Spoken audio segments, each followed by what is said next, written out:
여기 무덤가에 한 여인의 울음소리가 들립니다. 1절에 보시면 새벽 아직 어두울 때였다고 했습니다. 그때에 한 여인의 울음소리가 그곳에서 들렸던 것입니다. 도대체 그 여인이 울었던 울음은 어떤 울음이었을까요?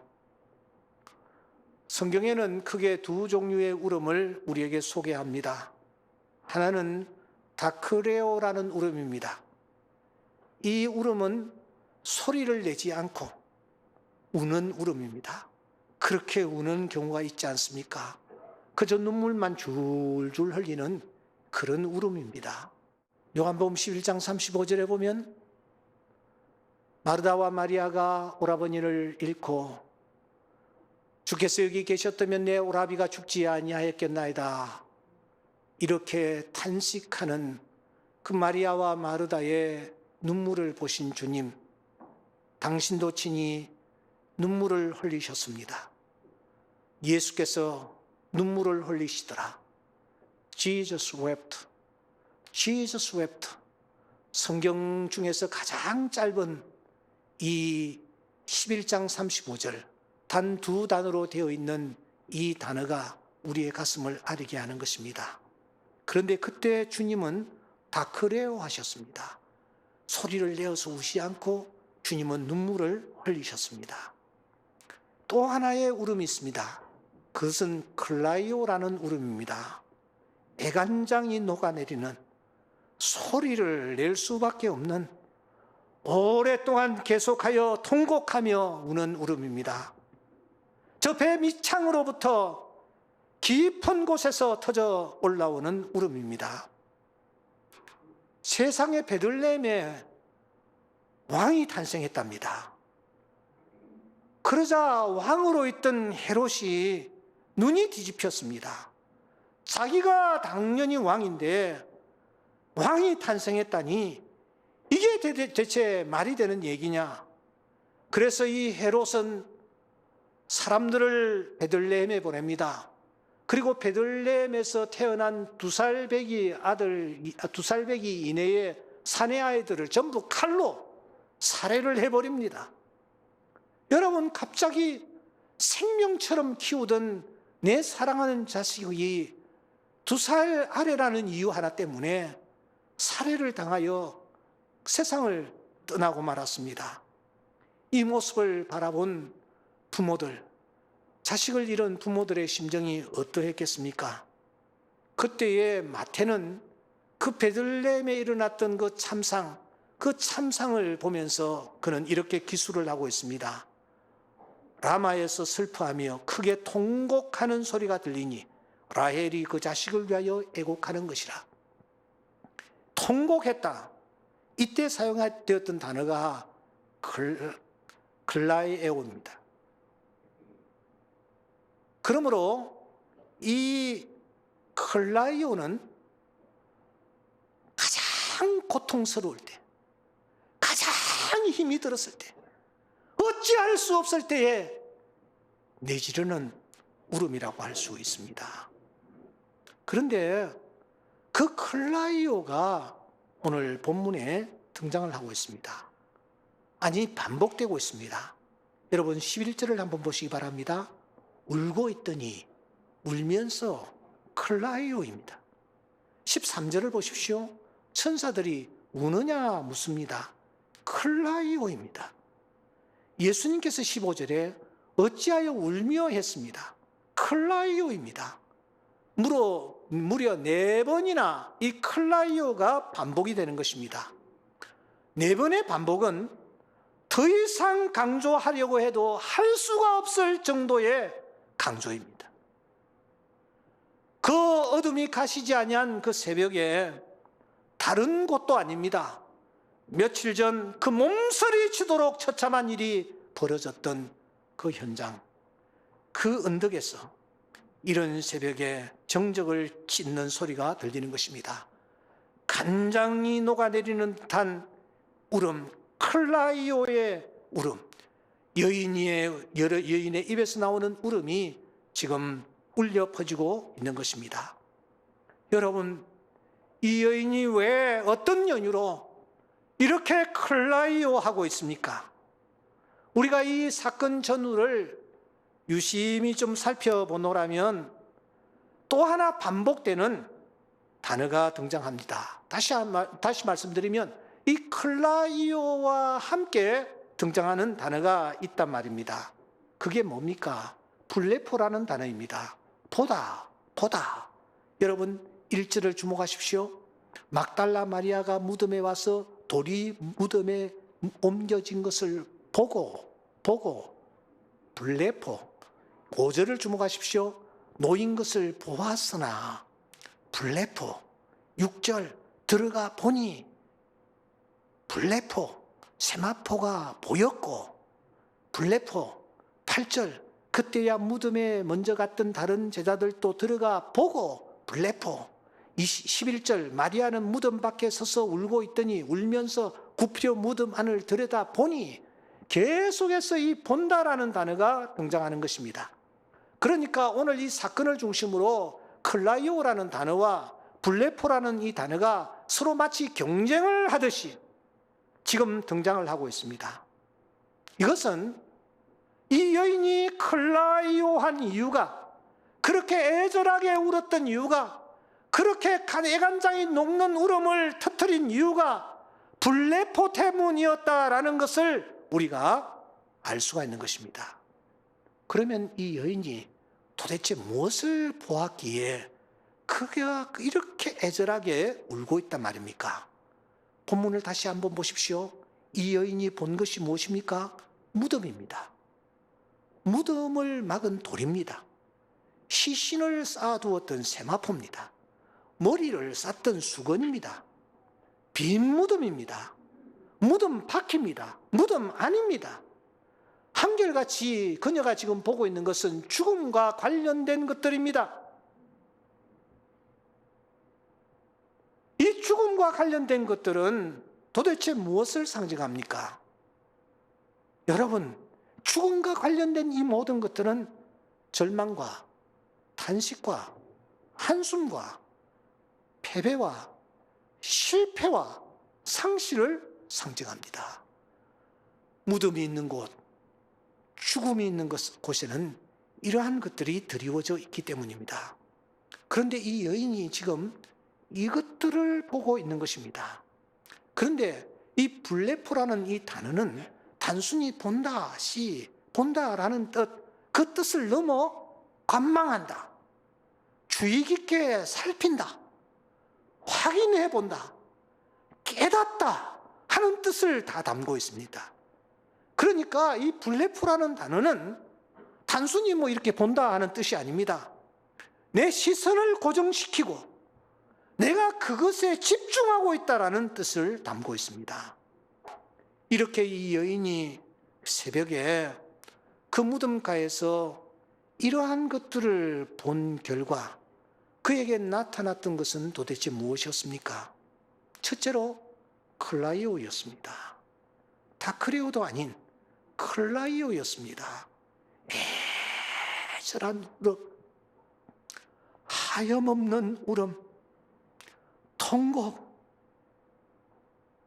계속 그녀가 그 새벽에 죽음을 주시하고 세상을 주시하고 썩음을 주시하고 시간을 보내다 보니 그 무덤에 자신의 모든 것을 고정시키고 있다 보니 그녀에게 나타난 것은 통곡과 절망과 탄식과 한숨뿐이었습니다.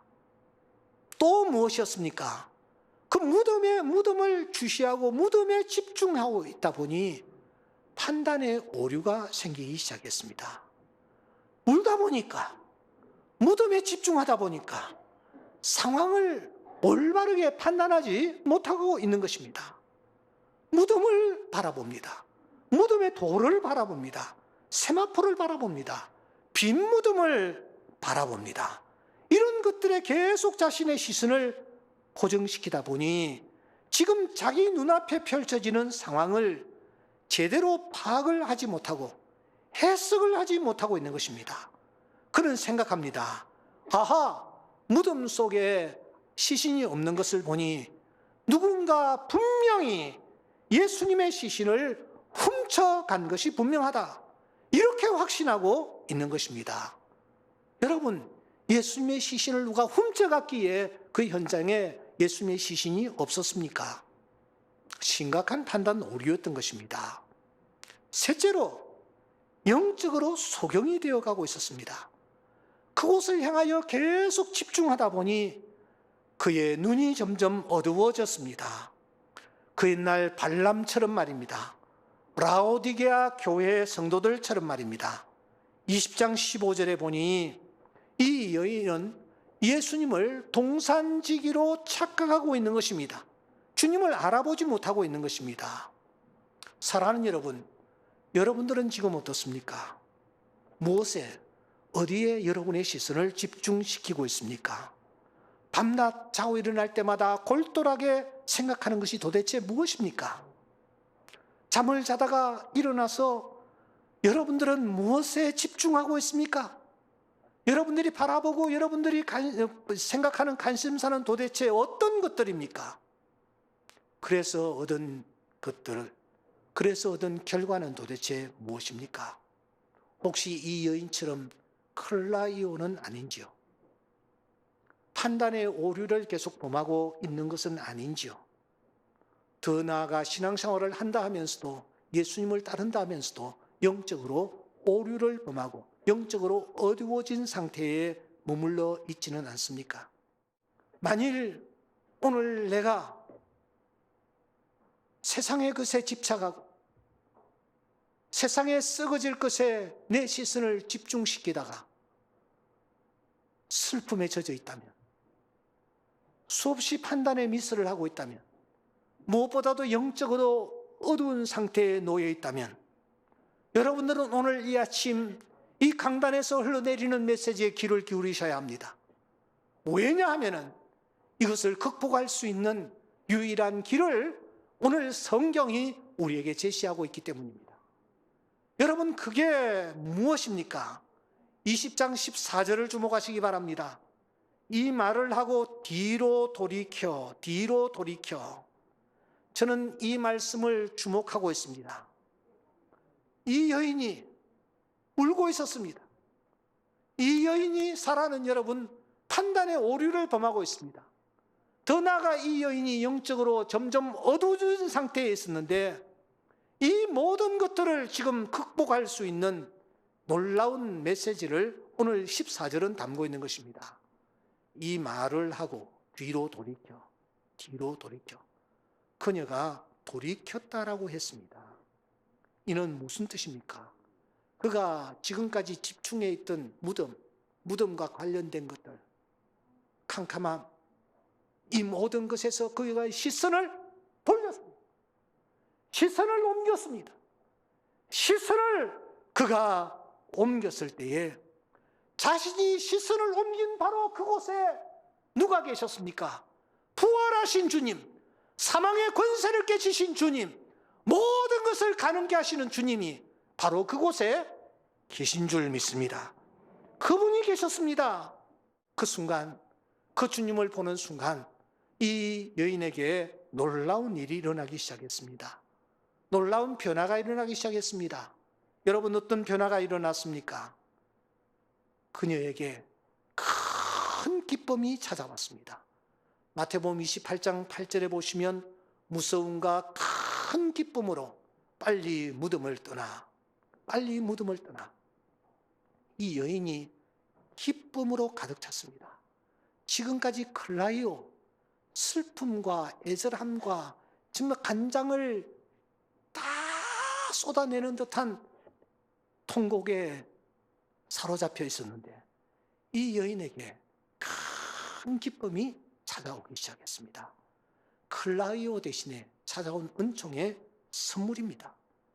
두 번째로, 이 여인은 드디어 올바른 판단을 하게 되는 것입니다. 조금 전까지 무덤에 돌이 옮겨진 것을 보고, 세마포가 개켜진 것을 보고, 또 무덤이 비어있는 것을 보고 무엇이라고 판단했느냐? 누군가가 예수님의 시신을 옮겨갔다, 도둑질해 갔다 이렇게 생각했습니다. 그런데 이제는 아닌 것입니다. 무덤에 돌이 옮겨진 것, 세마포가 개켜진 것, 무덤이 비어있는 것, 이것이 도대체 무엇을 의미하는지를 그가 똑바로 해석하게 되었습니다. 여러분, 상황이 바뀐 것이 아닙니다. 상황은 하나도 바뀌지 않았습니다. 조금 전에 본 그대로였습니다. 그런데 동일한 상황을 놓고 이제 이 여인이 제대로 이해를 하는 것입니다. 바르게 해석을 하는 것입니다. 다른 시각으로 그 상황을 지금 바라보며 읽고 있는 것입니다. 올바른 판단을 했다는 것입니다.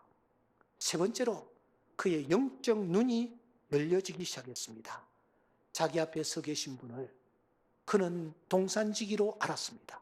그런데 그게 아니라는 것입니다. 부활하신 예수님, 살아계신 예수님, 오늘 또 역사하신 주님이라는 사실을 그가 확신하게 되었습니다. 그래서 28장 9절 말씀해 보시면 여자들이 나아가 그 발을 붙잡고 경배했다라고 말하는 것입니다. 영적 눈이 밝아지니 조금 전에 계신 내 뒤에 계신 나를 찾아오신 바로 그분이 나의 주님이시요 나의 하나님이라는 사실을 그가 깨달았던 것입니다. 사랑하는 여러분, 이와 같이 이 시선을 어떻게 옮기느냐, 어디로 옮기느냐 하는 것은 아무리 강조해도 모자람이 없습니다. 중요합니다. 믿음은 시선입니다. 따라해 봅시다. 믿음은 시선이다. 아멘입니까?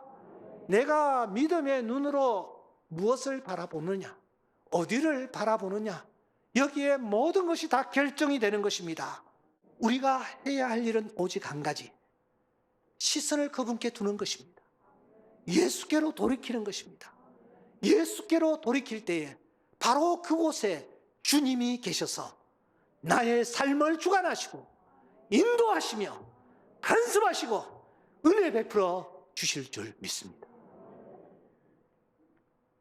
그러면 우리가 예수님께로 돌이킨다 하는 것이 도대체 무엇이냐?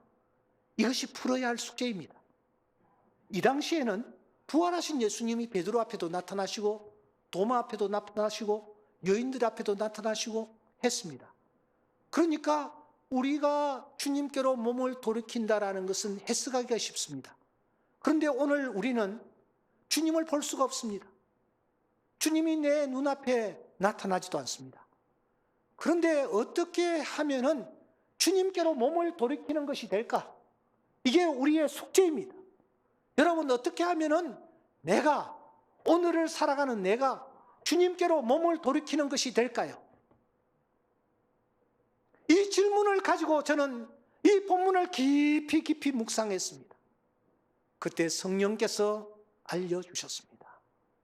예수님 당시에 예수님께서 예수님 자기 자신과 무엇을 일치시켰는지를 살피라는 것이었습니다. 예수님께서 무엇을 자기 자신과 일치시키셨습니까? 그게 세 가지입니다. 잘 들으세요. 첫째는 예수님께서 하나님의 말씀과 자기를 일치시켰습니다. 아멘입니까? 요한은 이렇게 말합니다.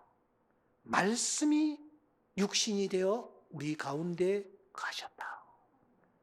주님이 말씀하십니다. 너희가 성경에서 영생을 얻는 줄 생각하고 성경을 연구하거니와 이 성경이 곧 내게 대하여 증언하는 것이니라. 예수님이 하나님의 말씀과 자기 자신을 일치시켰습니다. 그러므로 예수께로 돌이킨다라는 것은 하나님의 말씀에 돌아가는 것입니다. 우리가 말씀 가까이 나아갈 때에, 말씀으로 돌아갈 때에 그 사람이야말로 예수께로 자기의 몸을 돌이키는 것과 마찬가지입니다. 사랑하는 여러분, 말씀을 사랑하시기 바랍니다. 말씀으로 돌아가시기 바랍니다. 하나님의 말씀은 살았고 운동력이 있어 좌우의 날씬 어떤 이한금보다도 더 예리하여 우리의 영과 혼과 관절과 골수를 찔러 쪼갤 뿐만 아니라 우리의 마음과 생각을 감찰하시는 생명의 말씀임을 믿습니다. 이 말씀으로 돌아가는 것이 곧 예수께로 돌아가는 것입니다.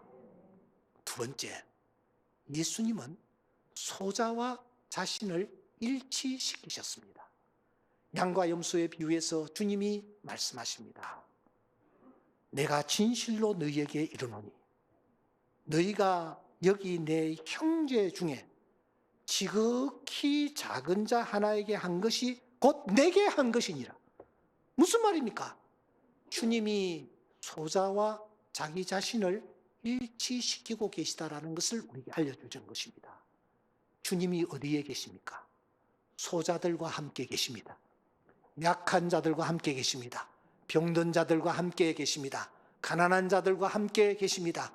옥에 갇힌 자와 함께 하십니다. 소외된 자들과 함께 하십니다. 어린이들과 함께 하십니다. 이들은 다 소자들입니다. 그런데 그 소자들과 예수님을 일치시키고 있단 말입니다. 그러므로 우리가 예수님이 어디 계시는지를 찾아보려면 소자에게로 다가갑니다. 소자들과 주님이 함께 계시는 것입니다. 마지막으로 예수님께서 자기 몸을 무엇과 일치시키셨습니까? 그것은 바로 교회였습니다. 주님이 말씀하십니다. 내가 이 반석 위에 내 교회를 세울 것이다. 주님이 말씀하십니다. 내가 내 아버지 집에 있어야 될 줄을 알지 못하셨나이까? 주님은 교회를 내 교회라고 말씀하십니다. 바울은 이 교회를 그래서 그리스도의 몸이라고, 한 걸음 더 나아가서 그의 몸된 교회라고 그렇게 말씀을 하십니다. 그러므로 교회는 예수님이십니다. 교회에 내가 나아가는 것, 그것은 바로 주님께로 나아가는 것입니다. 내가 교회를 하나님이 세우신 귀한 공동체로 생각하고 그곳에 집중하는 것, 이것이 곧 내 시선을 예수님께로 옮기는 것과 마찬가지입니다. 말씀과 소자와 교회, 이 세 가지에 내 시선을 집중시키는 것, 내 관심사를 거기에 쏟아붓는 것, 그것이 곧 우리 예수님께로 돌아가는 아름다운 모습입니다. 여러분들은 지금까지 무엇에 집중하셨습니까? 무엇에 여러분의 시선을 고정시키고 있습니까? 그 결과 나타나는 것이 무엇입니까? 혹시 이 여인처럼 애절한 눈물만 흘리고 있지는 않습니까? 수없이 판단의 미스를 거듭하며 여기까지 이르지는 않았습니까? 영적으로 점점 어두운 상태에 놓여 있지는 않습니까? 주님이 부활하셨습니다. 부활하신 주님이 지금 찾아오셨습니다. 시선을 돌리기만 하십시오. 부활하신 주님께서 슬픔 대신에 기쁨이 내 안에 찾아오도록 은혜를 입혀 주실 것입니다. 부활하신 주님을 우리가 바라볼 때에 더 이상 삶의 현장에서 판단의 오류를 하지 않게 해주시고 지혜로우신 성령께서 나의 걸음을 인도해 주실 것이며 내 마음과 생각을 지배해 주실 줄 믿습니다. 더 나아가 내가 그분에게 고정시키면 나의 영이 점점 맑아지면서 영적으로 더 밝은 신앙의 인물이 되게 하여 주실 줄 믿습니다. 오늘 이 은혜가 이 예배에 참석한 우리 모두에게 넘칠 수 있기를 주의 이름으로 축원합니다. 탕자가 저 먼 곳에 가서 허랑방탕하다가 누가복음 15장 17절에 보면 스스로 돌이켜 돌아올 때에 아버지는 묻지 않습니다. 너 어디서 뭘 했느냐? 재산들은 다 어떻게 허비했느냐? 호통치지 않았습니다. 그저 품에 안고 팔을 어금먹여 안고 살찐 송아지를 잡고 큰 잔치를 배설하며 죽었다가 살아난 내 아들이라고 말씀하셨습니다. 우리가 이 시간 주님께로 돌이키는 것입니다. 그때 그곳에 계시는 부활 주님이 우리를 안아주시고 우리에게 기쁨을 허락하여 주시며 우리와 함께 하셔서 제대로 된 판단을 하게 해주시며 더 나아가 우리의 영이 더욱더 맑아져 주님과 동행하는 삶을 살 수 있도록 은혜해 주실 줄 믿습니다. 이 은혜가 오늘 이 예배에 참석한 우리 모두에게 넘칠 수 있기를 주의 이름으로 축원합니다.